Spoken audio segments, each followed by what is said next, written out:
morning, ladies and gentlemen.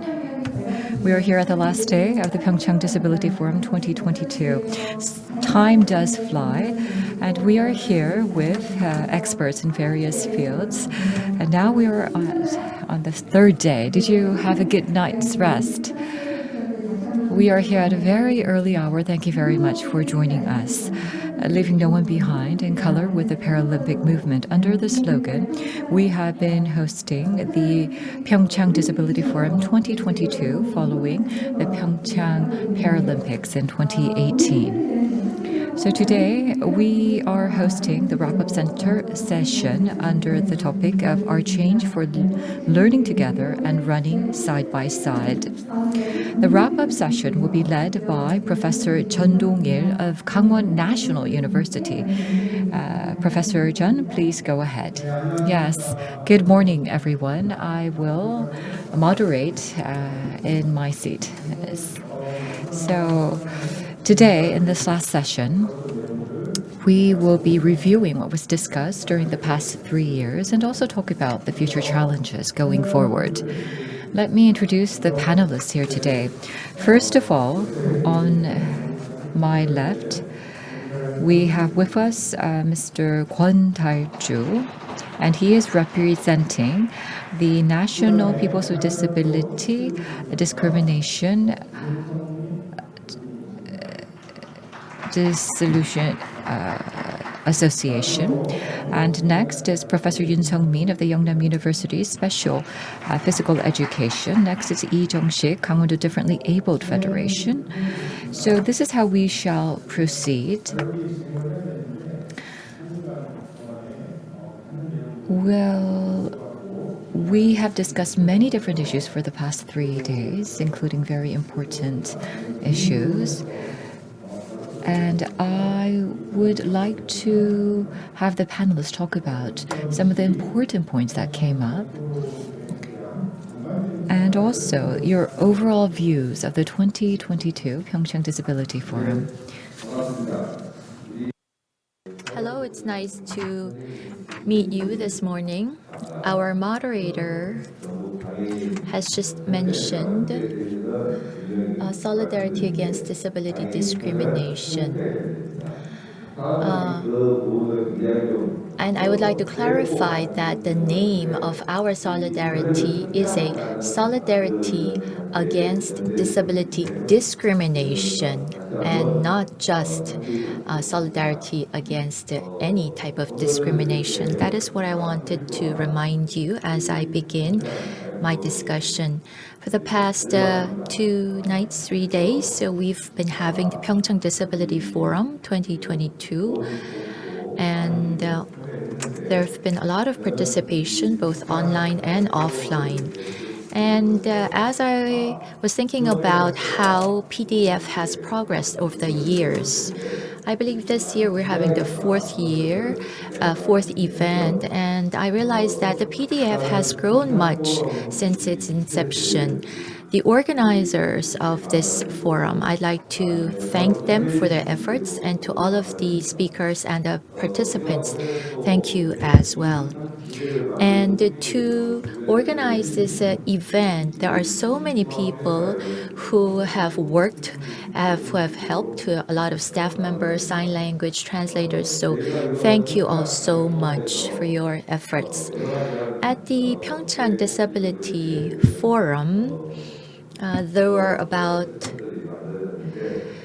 were several sessions that proceeded talking about the right to work of the disability, the UNCRPD, the right to mobility, and many other issues related to disability. So, and there are also specific cases that were presented in the discussion this year.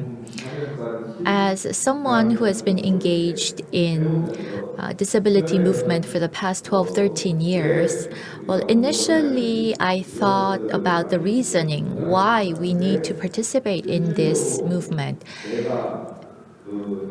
In fact, what I've realized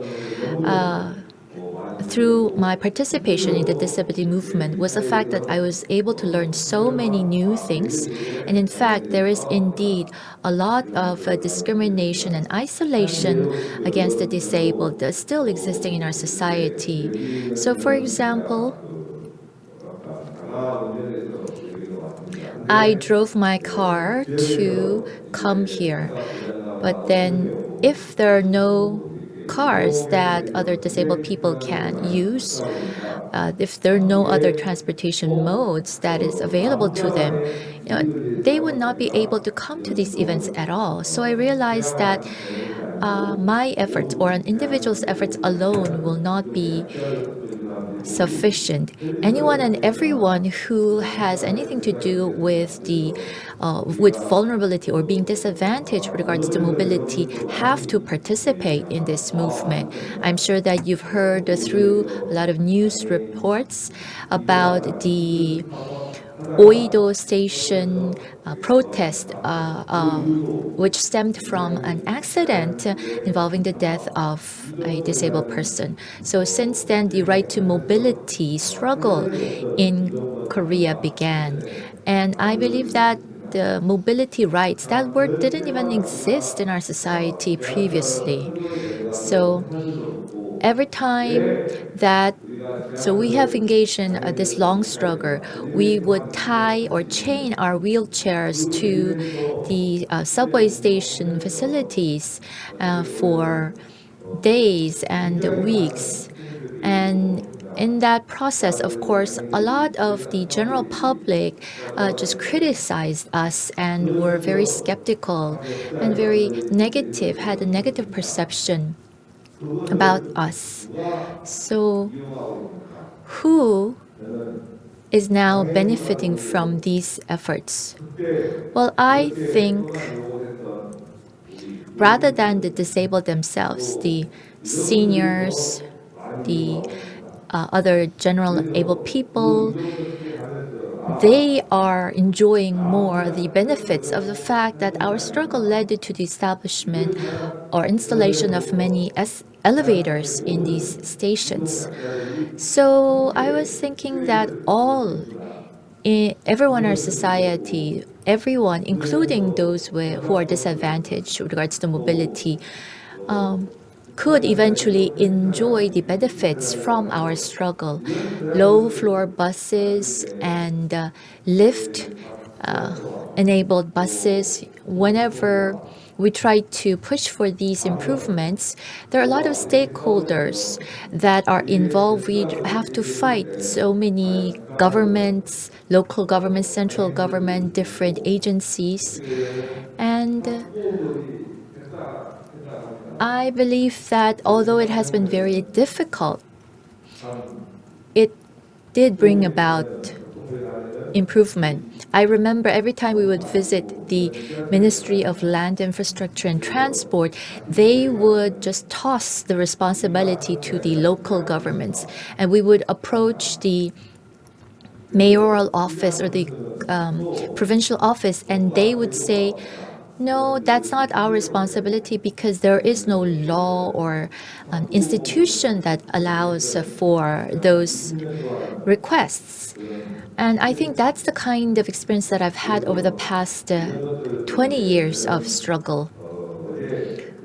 So yesterday we did focus on right to mobility, right to education, and right to labor for the disabled. And I was thinking that now is the time for us to take action because we've already had a lot of discussions at the PDF and many other venues. And we cannot just stop at talking about them. We have to ensure that they are implemented and that they transition to concrete actions. And of course, for concrete actions, you need a budget. And so we will have to secure the needed funding in order to promote the rights of the disabled. In 2022, that will be the main goal in our struggle for the rights of the disabled. Today, the PDF ends, but with what was discussed at the PDF in each of the different regions, It is now time for us to take concrete actions. 그래서 저는 제가 뭐 여러 가지 현실 얘기도 있고 There's the issue of deinstitutionalization, the labor rights, and many other things that I would like to talk about. But I think in the interest of time, I will have to conclude with these remarks. And the PDF was a good start in terms of discussing about these important issues. And I do want to share a video with you. This video was reported through the news in the morning. In Hewa Station, the disabled are engaging in a protest, and the main claim, the main request that we're making is that the subway stations and promotion of the conveniences for the disabled to use the subway stations or subway more requires additional budget. And the Seoul Transport Corporation is not very cooperative. In fact, there is this conspiracy being formed against the disabled. And so I would like to share with you the video about that issue. So there was a document that was filed by the Seoul Transport Corporation, which talked about a commitment to winning in the fight against the disabled protest that's going on in the subway stations right now. 바쁜 출근길 지하철에 필수어를 탄 사람들이 등장합니다. 지난해 연말부터 이어지고 있는 장애인 So this is a press report about the subway protest of the disabled and the fact that the Seoul Transport Corporation, which is in charge of managing these subway stations, have come up with a document which talks about a certain conspiracy saying that they have to develop various strategies to fight against the disabled groups and win against the disabled groups. 여론전에서 불리하다면서 문건 곳곳에 언더 도그마라는 말이 등장합니다. 약자는 선하고 강자는 악하다는 의미인데 언론은 물론 대중도 여기에 경도돼 원칙과 절차가 유명무실해졌다고 비난합니다. 그 사례로 든 건 해화역 엘리베이터 가동 중지 사건입니다. 지난해 12월 The document contains certain terminologies such as underdog, which is a strategy to utilize the general public's perception against the disabled in favor of the position of the Seoul Transport Corporation. 목적이었다고 해명했습니다. 대응 문건에선 이를 장애인 단체 공격에 공사 측이 점수를 잃은 사례로 꼽았습니다. 앞으론 이 같은 빌미를 제공하지 말자면서 이동권 논의는 공사 측의 불리한 요소라 근본적인 해결이 어렵다고 단정짓습니다. 이 문건이 공개되자 서울교통공사 측은 작성자인 직원 개인 의견에 불과하다고 선을 그었습니다. 또 공사 And the Seoul 차원에서 장애인 시위에 Metropolitan Subway 부정적인 Corporation or Transport Corporation is denying that this is their official document or position. They are saying that this was compiled by an individual and has nothing to do with the official position of the corporation. 장애인 대응 문건은 교통약자를 바라보는 공공기관의 민낯을 그대로 보여줍니다. 대화와 타협보단 싸워서 이길 상대로 상정하고 있는 만큼 논란이 가라앉긴 쉽지 않을 전망입니다. YTN 황보혜경입니다. 네, 이처럼 장애인 단체를 싸워서 이길 상대로 규정한 서울교통공사는 어떻게 하면 이길 수 있는지 세세한 전략까지 제시하고 이를 실행했습니다. YTN이 네.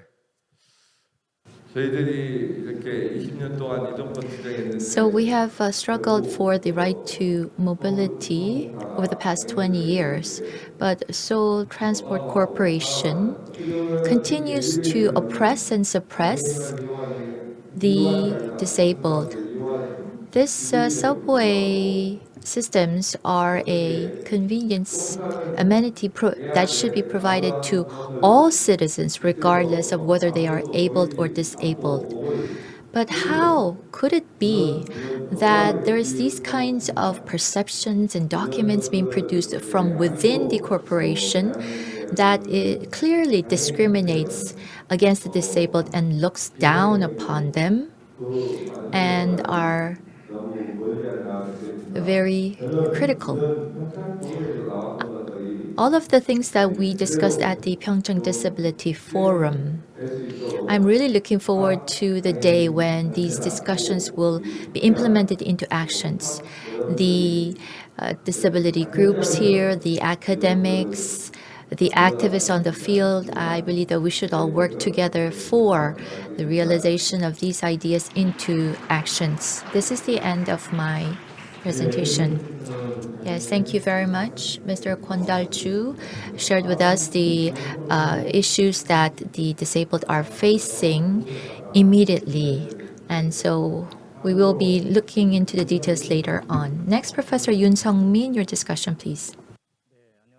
Yes, good morning. I am Yoon Sung-min, and I'm here to present at this wrap-up session. I'm currently working at the Special Physical Education Department at Yongnam University.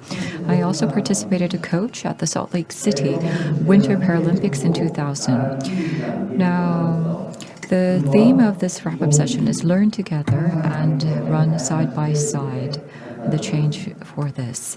And so let me touch upon the topics that were dealt with under the PyeongChang Paralympic Disability Forum 2022.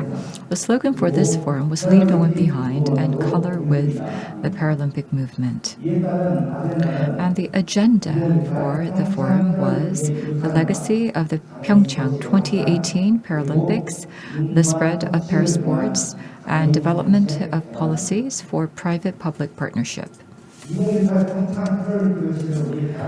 After hosting the PyeongChang 2018 Paralympics, Korea's parasports has greatly improved and expanded and advanced, especially since the Summer Paralympics were held in 1988. For example, the university's special physical education departments were installed, and in the local communities there were many sports events being hosted regularly and irregularly for people with disabilities. And also, we can see that the status of para sports and special physical education has greatly improved. Not only in Korea, but also if you look in Asia, China has hosted the Beijing Winter and Summer Paralympics, and also even before that, Japan has hosted the Paralympic Games. In 2007, for the first time in Asia, the Summer Paralympics were held in Shanghai, and the Winter Special Games were held 2 years before that, in 2005 in Nagano of Japan. And in 2013 in PyeongChang, the Winter Special Olympics were held. So the Special Olympics were held 3 times in Asia. And through this, in each country, we could see that there was a change in awareness towards parasport, there was improved facility investments, and also there were awareness changing in terms of parasports and people with disabilities, as well as expansion of infrastructure. And the sports events played an important momentum or catalyst for bringing about these change. So what is the power of sports? By participating in sports, people can understand that disability is no longer an obstacle, but can also provide opportunities to enter into society. The PyeongChang Disability Forum 2020 dealt with topics such as utilization of able tech, the right to mobility, the right to labor of people with disabilities, education system, and the legacy of the Paralympics, which are themes that are being discussed in depth in the Korean society. There are many different presentations, and it was indeed a well-prepared forum. Currently, we are living in the Fourth Industrial Revolution era. Today, we are witnessing events that could only be seen or heard in sci-fi movies or novels. Computer technology and other electric devices are enabling automation. And also with the advancement of the internet, we are witnessing hyperconnectivity, hyperintelligence-based artificial intelligence. Big data is here. Also, we're seeing commercialization of the cloud, IoT, AR, and VR, which are all enabling virtual physical systems. So with the advancement of science, we are seeing the technology helping the lives of people with disabilities and the rest of the population. In other words, we're seeing the advancement of able tech. For example, the Braille smartwatches are enabling people to utilize brain signals and analyze the signals to help communicate with people with disabilities. There are also robot wear and wearable gloves. Also, there's voice-to-text AI. And such able tech is helping people with disabilities to really overcome their limitations and to go out into society and play a greater role. So I do believe that such technologies should be further advanced so that we can create a more inclusive society. In 2001, there was the incident where an elderly couple died because they took a lift that did not have a safety gear. And after this accident, 20 years have passed, and we could see that many improvements have been made. Elevators have been installed in the subway stations. There has been an introduction of low-floor buses, but still, there are many improvements still awaiting, especially for people with disabilities. The Moon Jae-in administration has pledged to increase the adoption rate of the low-floor buses to 42%, but it's still at 28%. And also the call taxis for people with disabilities is still 800 units less than the statutory number, and the average wait time is 48 minutes. And also the municipalities each have different operation systems, but for those living in Seoul, the people with disabilities, it takes about 9 to 10 hours to move out and transport to outside of the metropolitan area. So moving from one place to another within Korea within a day is actually not a reality for people with disabilities. So also, we have seen an amendment of the Act on Promotion of the Transportation Convenience of Mobility Disadvantaged Persons.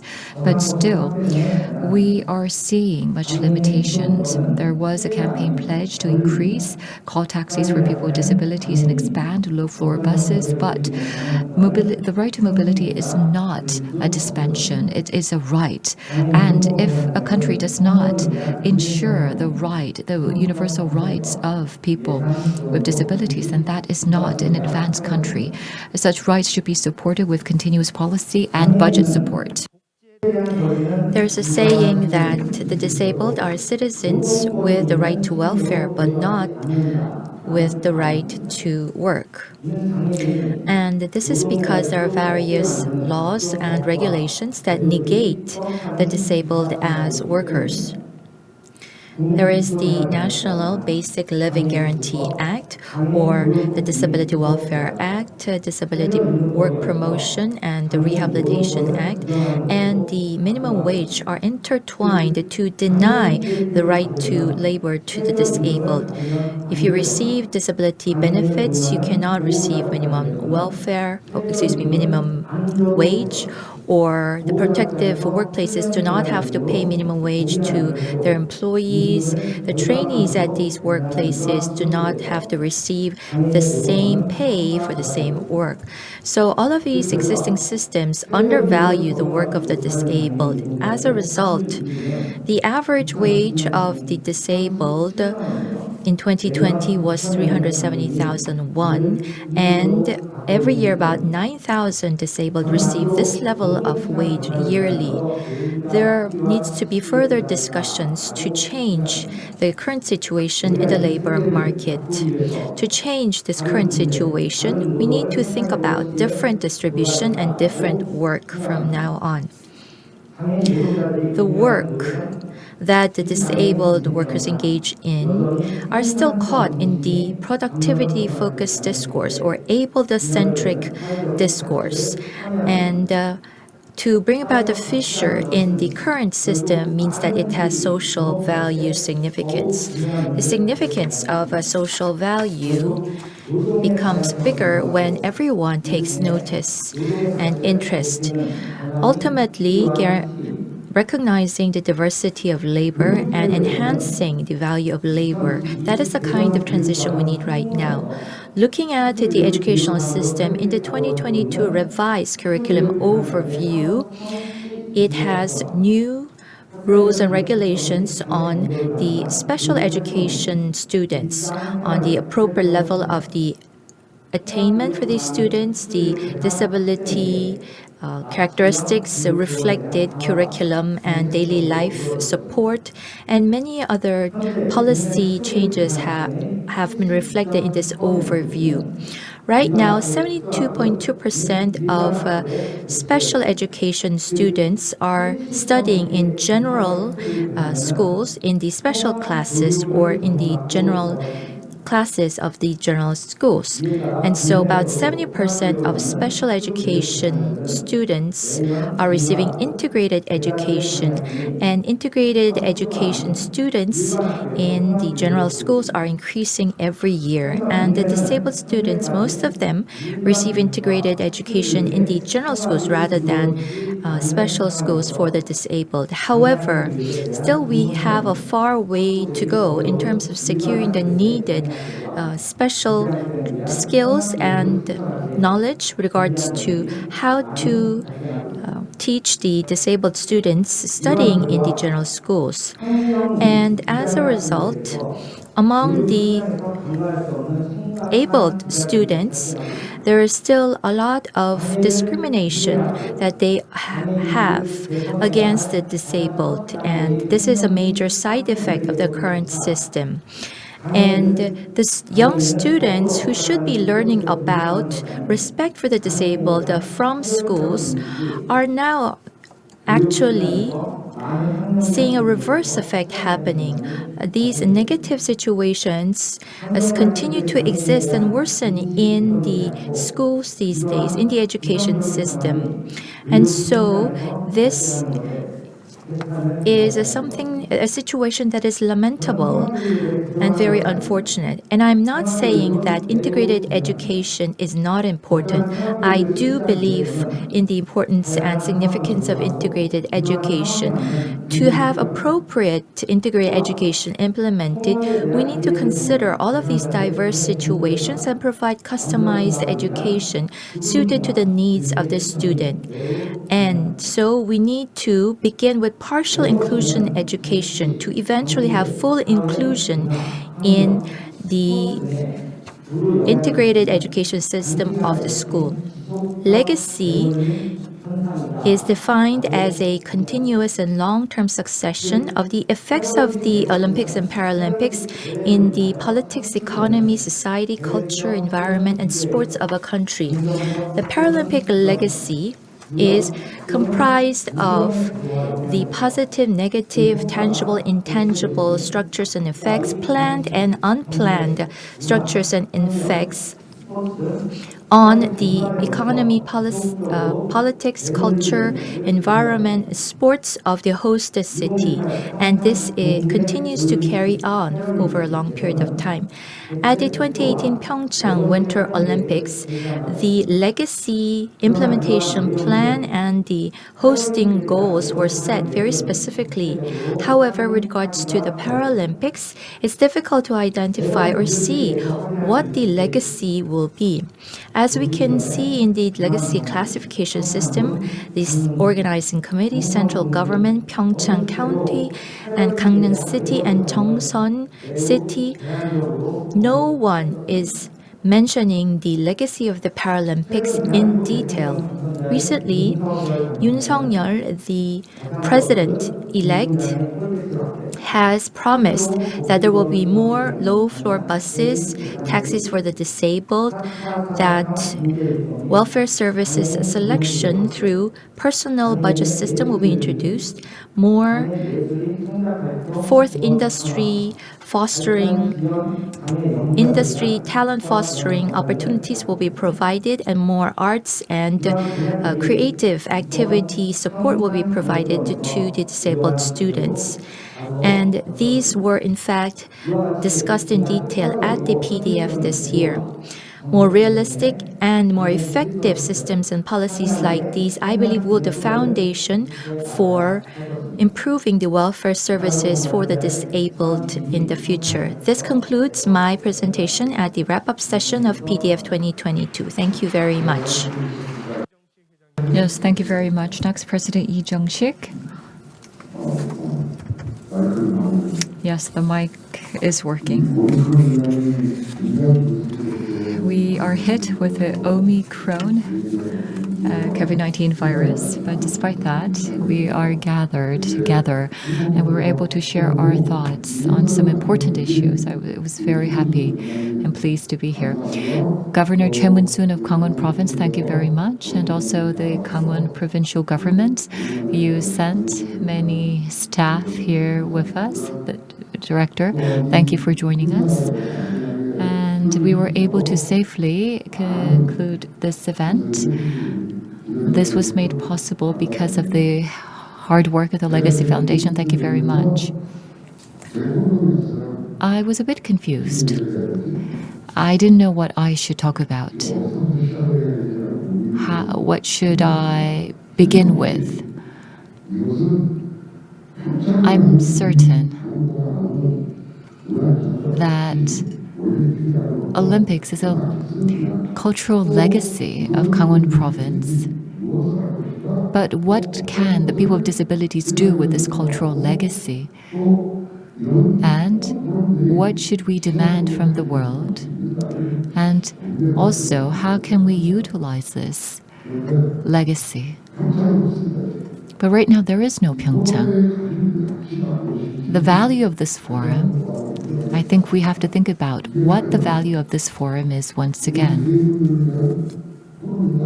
Is this forum really for the people with disabilities? That is what I thought about once again.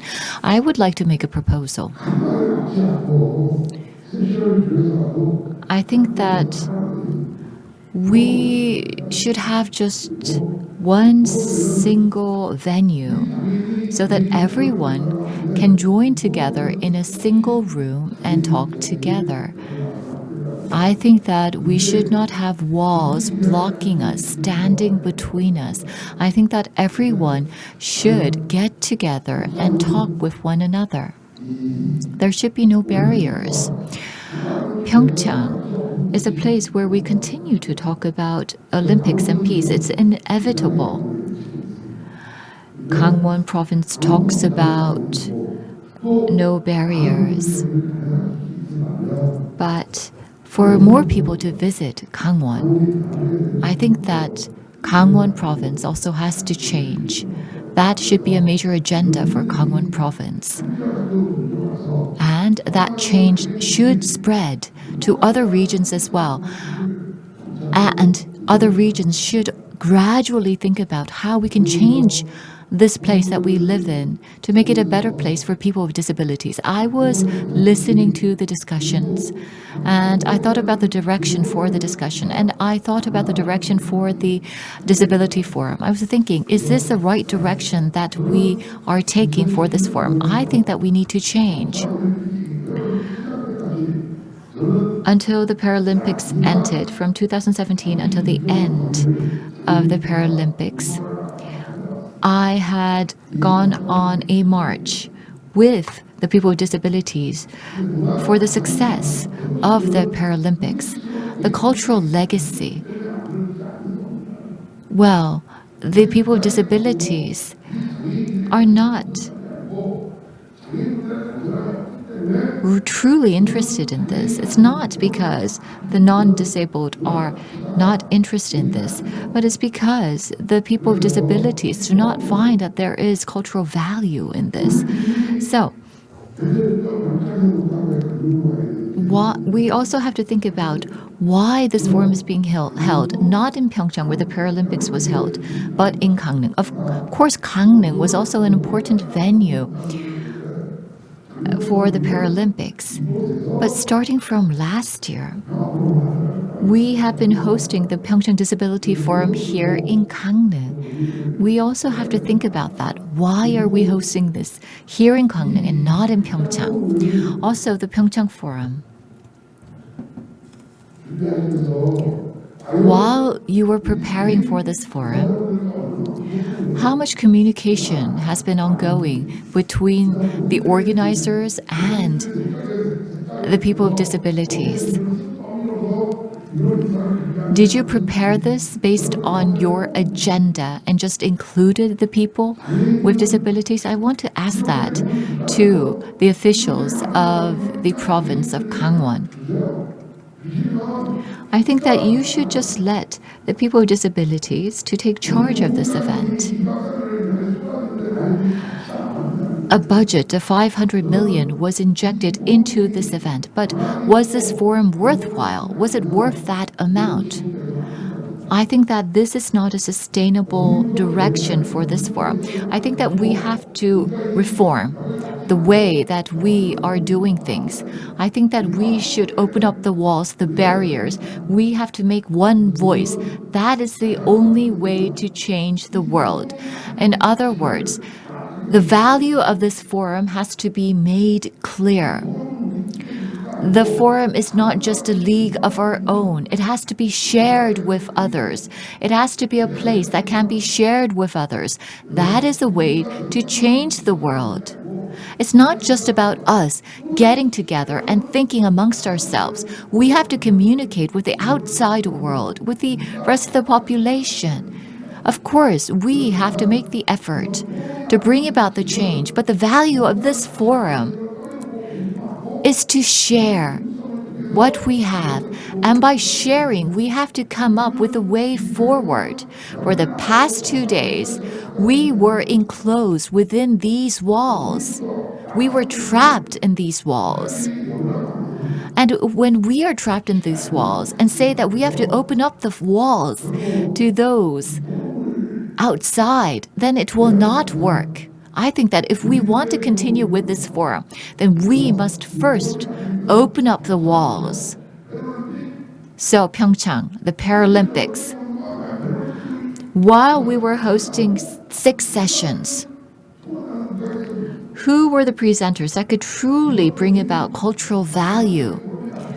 And also, the PyeongChang Disability Forum should be based on the legacy and the cultural value of the Paralympics. And we should continue to carry that on. However, how were we able to do that? Without truly being able to do that and just simply hosting this event, I don't think we will be able to obtain the outcomes that we desire from this PyeongChang Disability Forum. I think that unfortunately, in the end, the scale of this forum will be decreased. So we have to change the way this forum is conducted. Also, the themes of the forum has to change because the value of the PyeongChang Disability Forum has to be made clear. It has to be better clarified.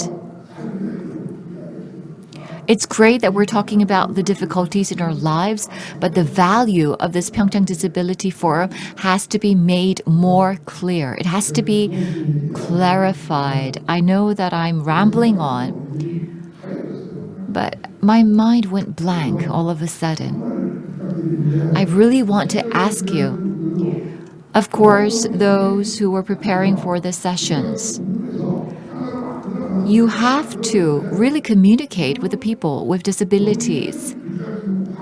But I was really mad and angry while I was preparing for these sessions. What are we doing here? What are we? Are we their possessions? Are we just sitting here and doing nothing? Are we dolls? Are we doing what we are just told to be doing? From the beginning, we have to think about who is taking the initiative of this forum. We have to have discussions before we begin preparations for this forum. If this forum is to continue, then we really have to think about the direction of this forum. If we really want to make this a model case for disability forums, then we really have to put in more thought into the future of this forum. Last year, I was here as well, and I made some criticisms at that time as well. If we do not look back at ourselves and just make demands to the world, it will not work. If we want change, then we really have to think back at what we are doing is right. And by doing so, by reflecting upon ourselves, we can indeed take a step forward to make a better world. For the past 3 days, you engaged in heated discussions, and I was able to see some friendly faces. I was able to say hello. It was great. But of course, we can gain a lot through such discussions and conversations. But nevertheless, as the president of the Gangwon-do Differently Abled Federation, I would like to thank everyone who has traveled a long distance to be here. But I do hope that this forum can become better,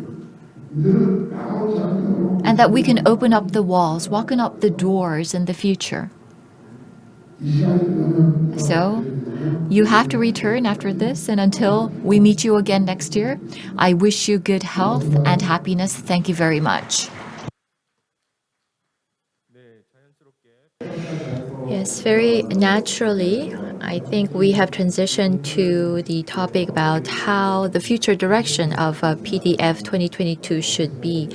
How about the other two panelists? Anything you would like to add about the identity or the direction of the PDF in the future? Yes, I am Yoon Sung-min. As I was preparing my presentation for this wrap-up session, I tried to look at the discussions made yesterday and the day before. And I was thinking that I think we need to unify our thoughts more than ever. The perception about disability in our country is actually improving very slowly compared to other countries. I am teaching at a university, but to change the perception, education would be very important. So to give you an example, our perception of our neighboring country, although we are not living in the past colonial era, the third generation, fourth generation after liberation, they still have a negative perception about Japan. And so these kinds of perceptions, for them to change would require decades, sometimes even a century. What is necessary to bring about this change in understanding and perception? It is education. And from the family, the next important group where people engage with each other is the school. But the disabled are experiencing discrimination and prejudice and the lack of the correct perception about them even in the schools from other young students. There are 15 different types of disabilities according to the law, and we also talked about right to mobility and labor at this PDF.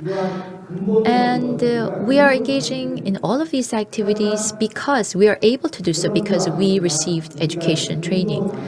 But as you know, among the 10 disabled people, about 9 of them have moderate to severe disabilities.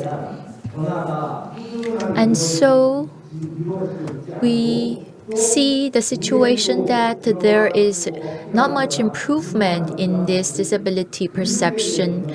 Still in the school system, in our education system, there is lack of education regards to disability issues still. Let me give you an example. If you visit the huge supermarkets, they have good parking spaces for the disabled. And why is that so? Because the law changed to enable that. And my perception, in my mind, is that I cannot park in this parking space for the disabled because I don't want to pay fines, not because I have respect for the dignity of the disabled. And I have an 8-year-old son, and I would ask my child, my son, about the importance of these kind of spaces. But there's a change of perception in this younger generation, in my son's generation, because my son would say, we have to leave that space open because it is for the disabled. So indeed, there can be a change in perception over the generations, but still in our overall education system, there is still a high level of distrust against the disabled by the abled students. Integrated education, yes, it's a must. We have to have integrated education. However, there is still a lack of change in the awareness, and that is a result of poor education or lack of education. And so we have to begin with educating, particularly the younger generation. That is something that you always have to have in mind as you engage in your activities, because that is going to ensure a better world, a world where everyone can coexist, the abled and the disabled together. Thank you very much. So the identity of the PyeongChang Forum and the future direction, I think, will require a separate session. But because of the time constraint, I think because we have to continue communication and So, of course, we do need to take some time to summarize what has been discussed so far. We don't have much time remaining, so I'm going to give each panelist about 1 to 2 minutes each. Please talk about the future direction in particular, please.